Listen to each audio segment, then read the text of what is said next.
దేవుని అతి పరిశుద్ధ నామమునకు మహిమ కలుగును గాక. కీర్తన గ్రంథం 135 అధ్యాయం 4వ వచనము.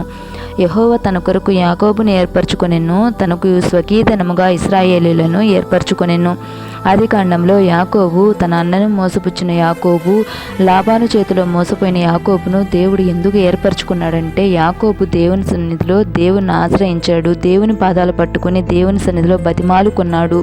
నీవు నన్ను ఆశీర్వదించితేనే కానీ నేను నిన్ను పోనీయను అని దేవుని సన్నిధిలో ఎంతగానో పశ్చాత్తాపడ్డాడు. అందుకని దేవుడు యాకోబుని ఇశ్రాయేలుగా మార్చి అతనును తనకు కొరకు ఏర్పరచుకుని అతన్ని స్వకీయధనముగా చేసుకున్నాడు. యెషయా గ్రంథం 43 అధ్యాయంలో నీవు నా సొత్తు యాకోబు, నీవు నా సొత్తు అంటున్నాడు. ఈ విధంగా దేవుడు తన దయతో అతన్ని హత్తుకున్నాడు. యాకోబు లాగా మోసపుచ్చిన వారంలాగా, మోసపోయిన వారంలాగా ఉన్న మనలను ఆయన ప్రేమించుచున్నాడు, పిలుస్తున్నాడు. ఆయన యొద్దకు వెళ్ళి ఆయనను ఆశ్రయించినట్లయితే ఆయన యాకోబు చూపిన